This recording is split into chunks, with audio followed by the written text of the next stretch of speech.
Me han llevado por ahí que a esto del trastorno de salir por la noche de la cama, quejados por insomnio y lanzarnos a la nevera, a esto lo llaman SAN, aunque no tiene nada de santo. ¿Qué No, quiere no, decir no. esto del SAN? A ver, explícanos. Bueno, pues SAN son las siglas de Síndrome de Alimentación Nocturna. Ah, ¿Eh? bueno, bien, bien. Son estos visitadores de la nevera, estas personas Sí. que se despiertan y que se entra una ansiedad y si no van a la nevera y no comen, pues no pueden dormir. O Ajá. incluso después de haber cenado, a las 2 horas de haber cenado, les entra un hambre también eh, canina y tienen que ir a la nevera y comer, porque si no, pues eso, no cogen el sueño. Este es un síndrome que ya viene de antiguo, fue descrito en el año 1955 por Albert Stunkar y que estudió un caso de pacientes con obesidad y se dio cuenta que estas personas pues tenían este hábito y lógicamente pues lleva un incremento calórico porque fíjate, consumen en estas visitas a la nevera casi el 25% de las calorías o más que deben consumir en todo el día, ¿eh? Y que además tienen una predilección por hidratos de carbono o por grasa, ¿eh? Pero para describir este síntoma, pues este síndrome debe ocurrir y debe hacerlo esto más de 2 veces por semana, y durante más de 2 meses seguidos, más de 2 meses seguidos tiene que ocurrir este síndrome de visitar todos los días la nevera o antes de pasarse por la nevera antes de acostarse, a pesar de que se ha cenado, o levantarse, despertarse y acudir a la... ocurre a un 2% de la población, no te creas que a 2% confesos, que lo confiesan, que hay muchos por Habrá gente ahí que lo haga a escondidas, inconfesos, ¿no? sí. También, ¿no? Sí, y además incluso hay algunos que es que se levantan varias veces a comer. ¿Eh? Estas personas, pues bueno, tienen más cosas que luego iremos desgranando, no solamente el ir a visitar a la nevera, pero lo que sí que es cierto es que, claro, lógicamente después de comer, pues siente un sentimiento de culpabilidad que les crea más angustia y les dificulta más todavía coger el sueño porque les crea una ansiedad. Y hay que dejar bien claro desde un principio que esto no es algo diferente. El SAN, síndrome de alimentación nocturna, es algo diferente a la anorexia y a la bulimia, aunque sí que es cierto que por el día tiene una especie de anorexia, puesto que no comen, pero a partir de la tarde-noche se está activando mucho más su apetito y tienen, podemos decir, como una bulimia por la tarde-noche o madrugada. Pero también hay que diferenciarlo de la bulimia y de los atracones, porque aquí no hay ningún componente purgativo. Estas personas se levantan, comen y no se provocan vómitos, ni se ponen enemas para vaciarse de todo eso, sino que, claro, pues eso lo metabolizan y lo ingieren. Así es que no hay que confundirlo con eso. Y luego también, pues este síndrome te ves un poco oculto, porque el 30% de las personas con obesidad resulta que son, Eugenio, buenas personas, claro, pero además son santos de SAN.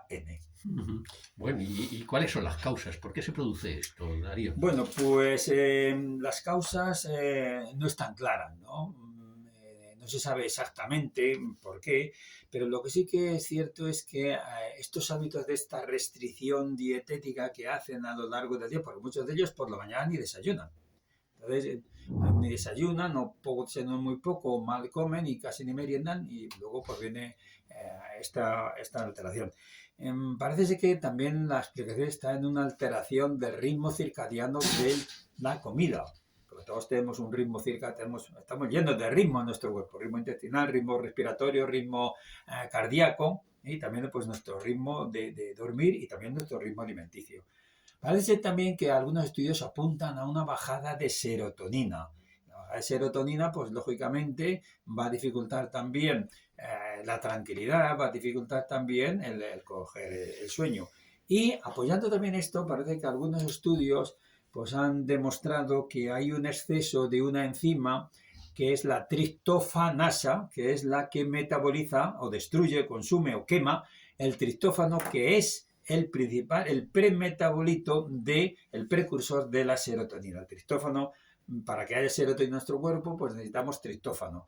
Pero el triptófano se quema, la cerilla que quema el triptófano es la triptofanasa. si lo quema antes, nos quedamos sin materia prima para fabricar la serotonina. Y también, hablando ya de hormonas, pues en estas pacientes predomina el cortisol. Hay unas cantidades elevadas de cortisol, que es la hormona del estrés. Y eso hace también pues, que este estrés, este nerviosismo, o este aburrimiento en la cama al despertarse, pues, ¿qué se te va a ocurrir? Pues, o hacer cosas malas, o hacer deporte por la noche para cansarte, que te provoca más cansancio y más insomnio, o visitar a la nevera.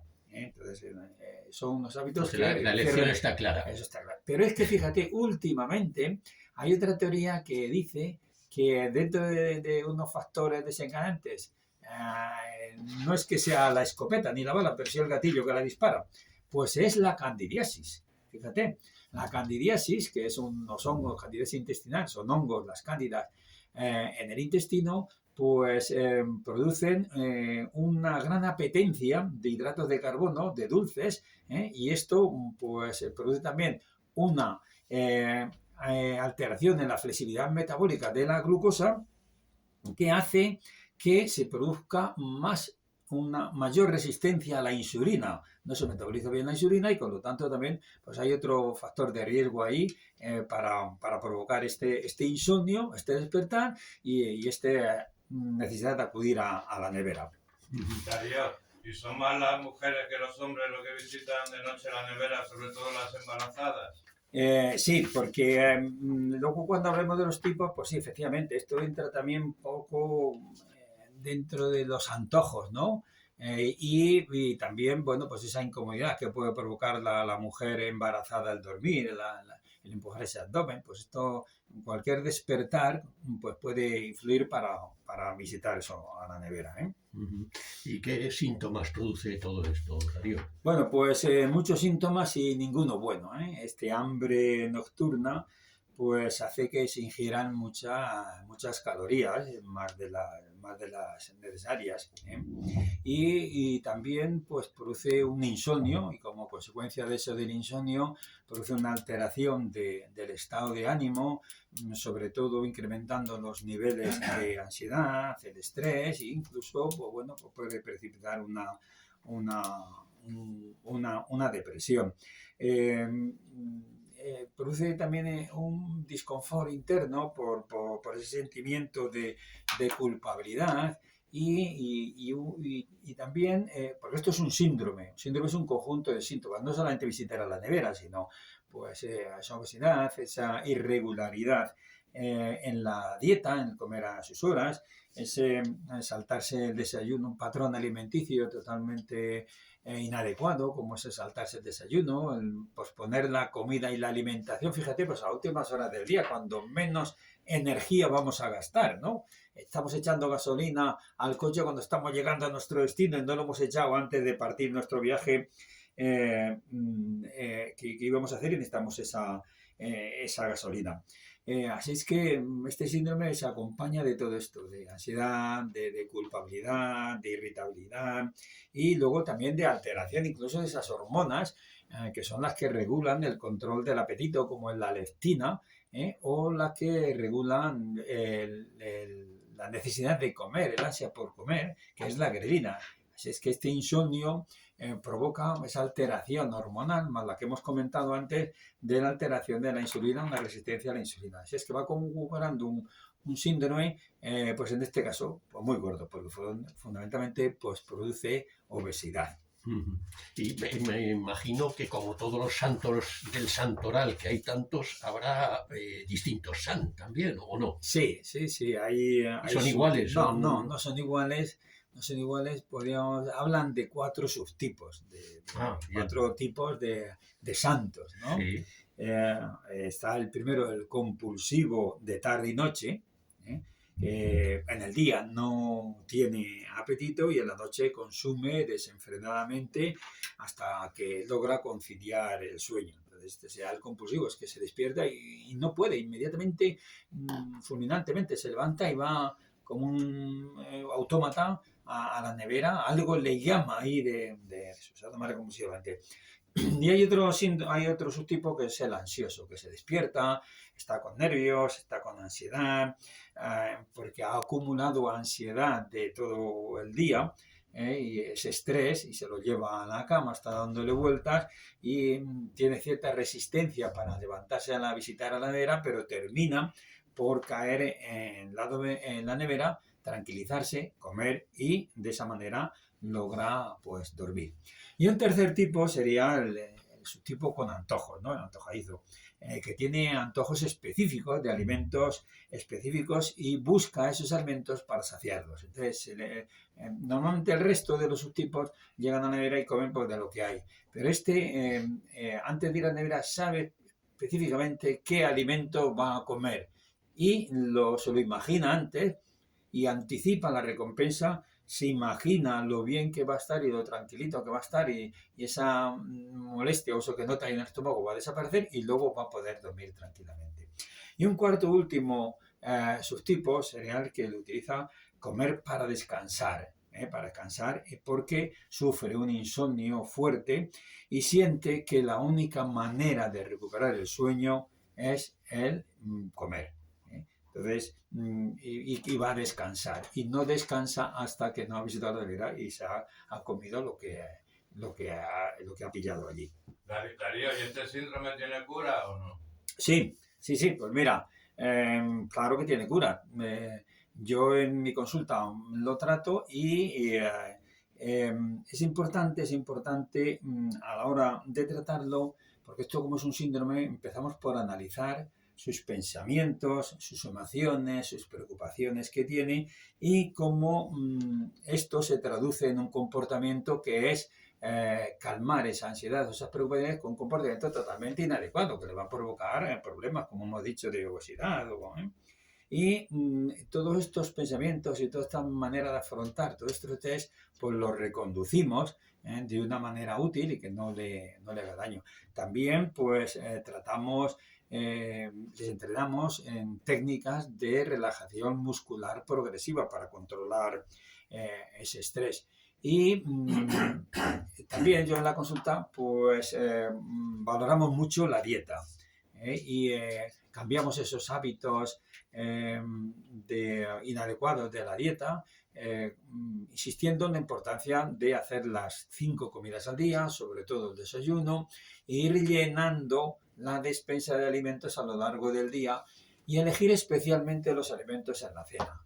Alimentos en la cena donde haya sobre todo hidratos de carbono que se van a transformar en triptófano y en serotonina, es fundamental para que la serotonina se transforme en melatonina y va a facilitar el sueño. Y elegir también por la noche o por la tarde-noche alimentos que sean saciantes, alimentos que tienen poca caloría, mucha fibra y que con abundante hidratación, pues eso se hincha del estómago y se estimula la secreción de hormona leptina, que es la hormona de la saciedad. Se tiene sensación de saciedad y vamos a tener menos necesidad de acudir a la nevera. Y bueno, y luego después también es importante, dentro de la medida dietética, fundamental que no se salte en el desayuno. Fundamental que no se salte el desayuno. Y también a veces, podemos, dependiendo de la historia clínica de cada paciente, porque cada santo es especial, pues a lo mejor tenemos que recurrir a los antidepresivos, a los fármacos antidepresivos, a los inhibidores de la recaptación de la serotonina. Porque fíjate, algunos con esto lo han manejado tanto tiempo de una manera inadecuada que te decía que esto lo tiene el 2% de la población, pero lo tiene el 10% de las personas que tienen esa y el 25% de las personas que han sido sometidos a cirugía bariátrica, o sea, los que les han hecho una resección del estómago. Entonces esto hay que cambiarlo, trabajamos estrategias para afrontar el estrés, para reconducir todas estas emociones y si hace falta, bueno, pues recurrir a antidepresivos. Y por supuesto también le doy unas recomendaciones de higiene del sueño. Todas las cosas que no hay que hacer para dormir, todas aquellas cosas que no hay que hacer si se despierta o cosas que sí que hay que hacer. Y para eso, bueno, pues también le remito a mi libro, El tratamiento integral del insomnio, porque esto es una parte del insomnio. Muy bien, pues yo creo que con esto ya nos queda claro a qué santos no hay que ponerle ninguna velita, ¿no? Pero Sí. antes de esto, cuéntanos qué consecuencias tiene toda esta situación, todo este Bueno, pues síndrome. esto si no llegáramos a tratarlo de una manera adecuada, pues tiene unas consecuencias y es que puede derivar en un trastorno de la conducta alimentaria. Esto sí que puede derivar en una bulimia. Como hay un trastorno de ánimo ahí, un manejo inadecuado de las emociones y una culpabilidad, también puede derivar otra consecuencia indeseable, es la depresión. ¿eh? Y como he dicho antes, hay una resistencia a la insulina, también otra consecuencia puede ser desarrollar una diabetes. Así que ya tenemos ahí un síndrome metabólico, diabetes, obesidad, todo eso va a llevar a la hipertensión. Tiene una consecuencia también de una somnolencia diurna, de la persona no ha descansado bien, está más torpe por el día, más riesgo de cometer errores, más riesgo de accidentes, de tráfico, de cocina, y claro, esa somnolencia pues lleva a menos actividad y menos actividad, menos consumo de calorías, más, más sobrepeso. Pero es que fíjate tú también otra consecuencia que tiene es que se alteran en este síndrome unas enzimas que son las citoquinasas inflamatorias y estas producen una inflamación crónica y es la que nos explica que estas personas, fíjate, también se quejan de unos dolores de todo el cuerpo y dolores persistentes que no ceden. O sea, es que esto es un síndrome, como hemos dicho antes, conjunto de síntomas, que no solamente visitar a la nevera, no es solamente esa manía, ni esa velocidad, sino que es todo un síndrome que tiene consecuencias hasta incluso metabólicas, pero que, como he dicho, pues tiene tratamiento y tiene solución. Ujú. O sea que la solución no es no comprar una nevera y no tener nevera en casa, sino ir a ver a un especialista que Claro, nos ayude a abordar el eso es el problema de una tratamiento manera general general, y claro. global integral, porque el tratamiento no es solamente que no visite la nevera. Si no Claro. visita la nevera, ¿qué hacemos con esas emociones, con esa ansiedad, con ese duelo a lo mejor todavía no solucionado? Pues si lo vamos a derivar a otros atajos, como por ejemplo alcohol o fumar o tomar otras sustancias, pues es peor. Hay que atajar la causa fundamental. Ujú. Sí, Yo porque vi en la tele, esto es cierto, una pareja que el marido le había puesto un candado en el frigorífico a la mujer para que no comiera por la noche. Y es cierto, ¿eh? Claro, claro, y también se pone el candado, por ejemplo, en el síndrome de Prader-Willi, que son unos niños con retraso mental y que comen muchísimo, pero eso no es la solución, claro. porque puede llevárselo debajo de la cama o guardarlo en otro sitio o acudir a otro sitio. Es como el alcohólico que le quitamos el alcohol y resulta que lo tiene la botella debajo de la cama. Ya, ya, ya, ya. Sí, bueno, pues yo creo que con esto ya tenemos un poco claro que